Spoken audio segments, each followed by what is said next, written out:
Alhamdulillah, makasih banyak ini. Ketemu lagi, jumpa lagi dengan kita. Mas-mas, kakak-kakak, ayu-ayu, empok-empok, encang-encingnya, babe semuanya, lapisan masyarakat kami sapa semua nih. Ya, kita sedikit ingin membahas tentang bulan Ramadan dengan Quran. Apa sih di bulan Ramadan ini banyak sekali orang-orang yang menyibukkan dirinya untuk membaca Quran. Padahal ya sebelum Ramadan dan sesudah Ramadan mereka biasa-biasa aja dengan Quran. Tetapi di bulan Ramadan ini mereka semangat sekali untuk membaca Al-Quran, untuk tadarus Al-Quran. Sebenarnya apa sih hubungan antara Ramadan dengan Al-Quran? Jadi di sebelah saya juga kebetulan ada yang kali ini, beliau ini spesialis nih tentang sejarah atau tentang ilmu-ilmu Quran. Jadi ingin saya tanyakan supaya kita mendapatkan penjelasan yang akurat. Kira-kira begitu ya. Kang, mohon maaf Kang. Yes, ya. Ya, minta ilmunya. Semoga nanti ilmunya biar jadi manfaat nih buat orang banyak Kang ya. Ini saya ada pertanyaan sedikit. Pertanyaannya, apa hubungan atau keterkaitan Al-Quran dengan Ramadan? Ya, perlu salam apa tidak salam? Ya boleh pakai salam, boleh juga nggak pakai salam ya. Karena segala sesuatu itu kalau tanpa salam uji kita nih ya ada perkataan yang tidak diawali dengan salam itu ngomong kasarnya sudah jangan diundang ya. Jadi assalamualaikum warahmatullahi wabarakatuh. Waalaikumsalam warahmatullahi wabarakatuh. Ya jadi menyimbat daripada pertanyaan Ustaz tadi nah, apa sih hubungannya antara apa Al-Quran dengan Ramadan? Ramadan? Itu sudah jelas ya.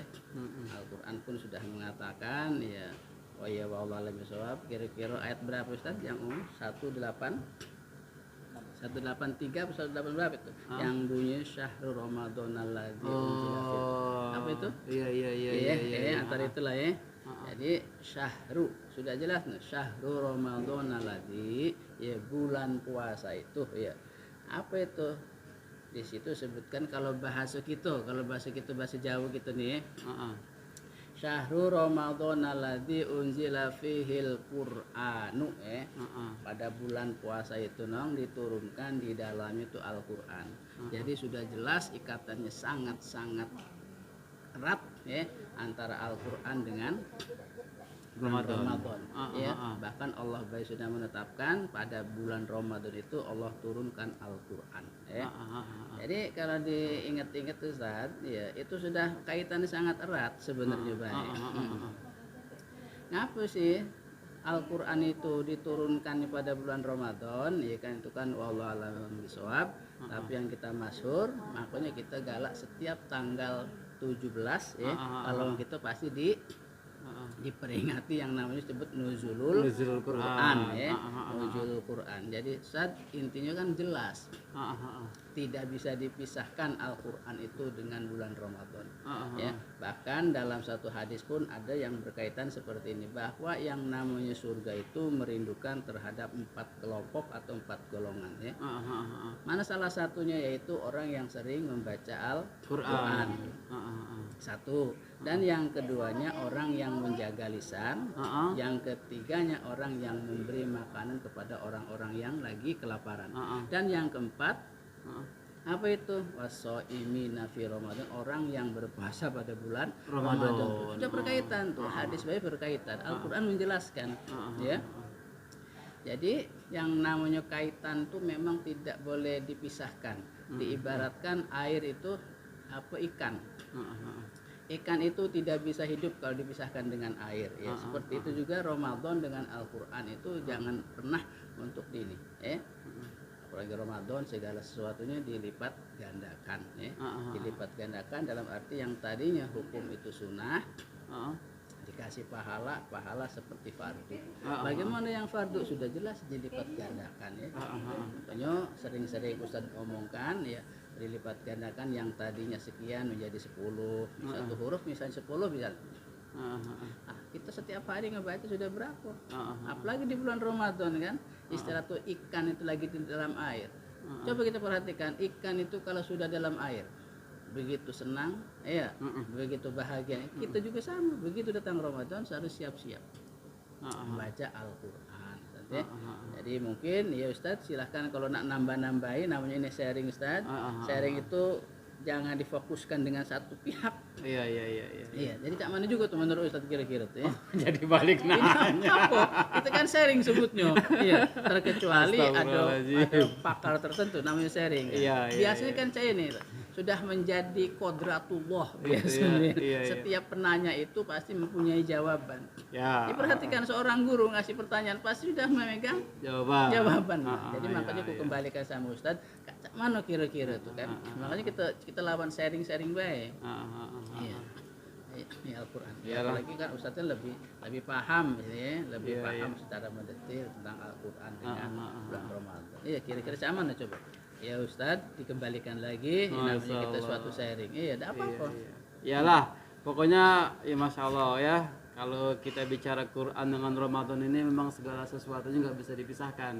Quran dengan Ramadan itu semuanya sama-sama menyatu dia kan. Al-Quran juga bisa membawakan kemuliaan, Ramadan juga Masya Allah mulia. Jadi kalau kita bicara Al-Quran dengan Ramadan ini sangat besar. Susah kalau kita bicarakan pada malam ini, kemungkinan kita nggak selesai kayaknya sampai besok pagi. Jadi cukup sajalah ya, cukup saja apa yang tadi yang disampaikan dengan Kang Limi, bahwa Al-Quran dengan Ramadan ini memang keterkaitan syahrul Ramadan alladzi unzila fil Quran hudan linnas. Jadi petunjuk bagi manusia, bukan bagi mukmin, tapi bagi manusia. Itu perlu dipahami juga Ustaz. Kenapa Allah itu artinya tidak menurut, padahal Al-Quran itu mujizat Nabi Muhammad yang diturunkan kepada umatnya. Sudah jelas umat itu beragama Islam. Tapi dalam ayat itu Allah tidak menyebutkan untuk lil mukminin atau untuk wal muslimin, tapi pakai linnas. Linnas itu kan sifatnya umum Ustaz. Iya. Artinya kan cak ini maaf kalau kita hitung-hitung, kita ini ada beberapa periode Ustaz. Kita kembali contoh misalnya era kita ini eranya Presiden Jokowi. Contohnya ya. Sebelum Presiden Jokowi itu ada yang namanya Presiden SBY. Nah dari awal ya presiden pertama itu Bapak Soekarno, Insinyur Soekarno. Nah sekarang sebenarnya baik kitab-kitab Allah yang Allah turunkan di muka bumi ini kan banyak sebutnya. Tapi yang wajib kita ketahui yaitu ada 4 kan Om? Iya 4 ya. Injil, Taurat, Zabur, dan Al-Quran.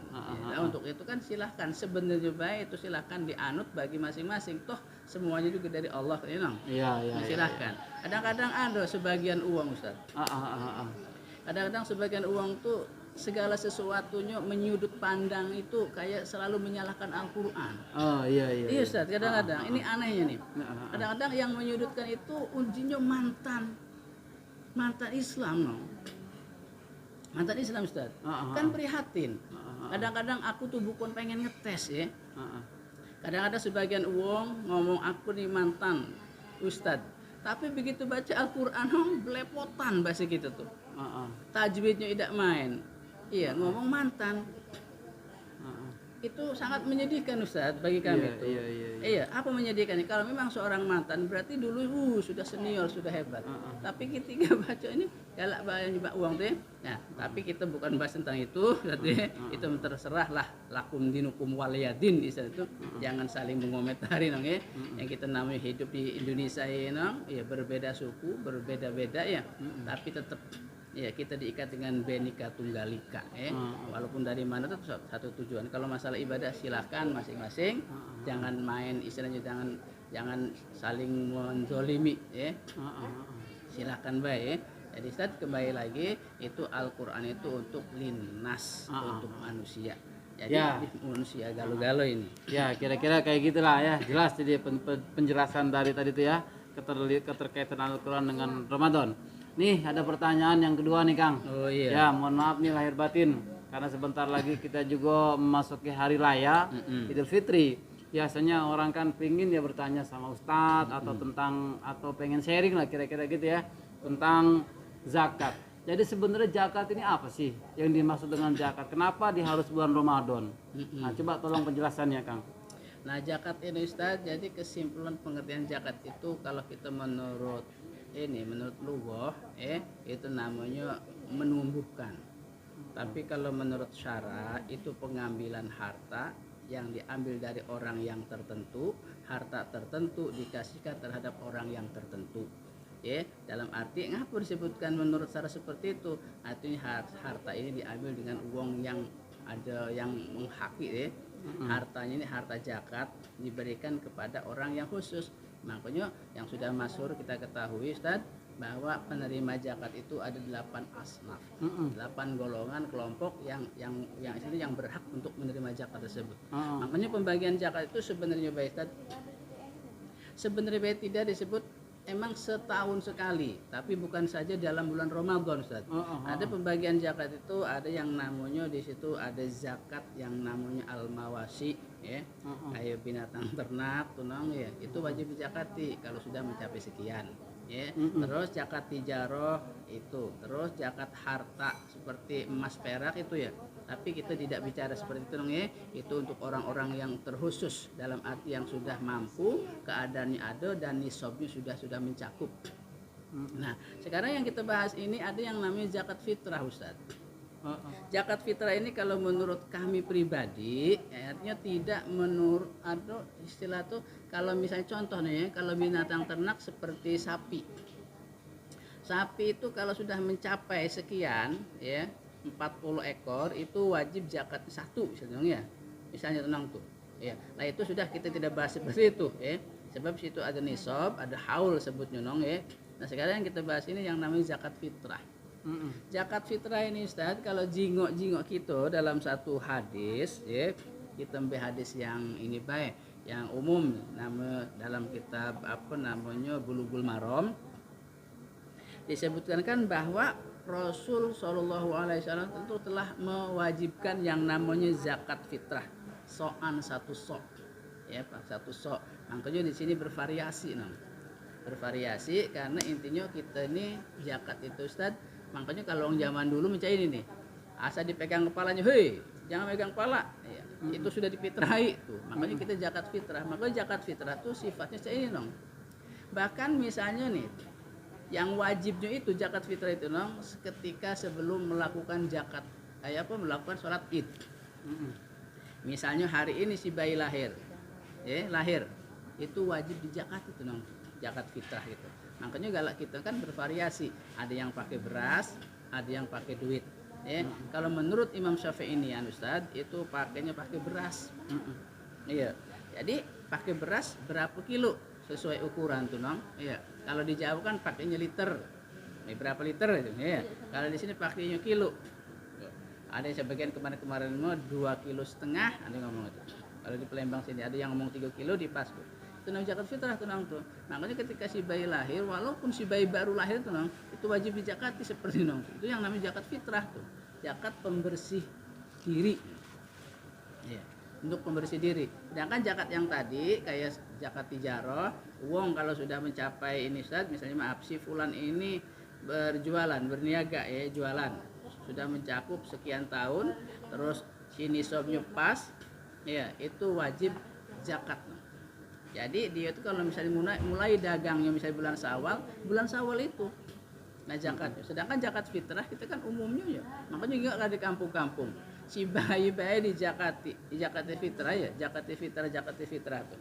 Karena sudah umum seperti itu.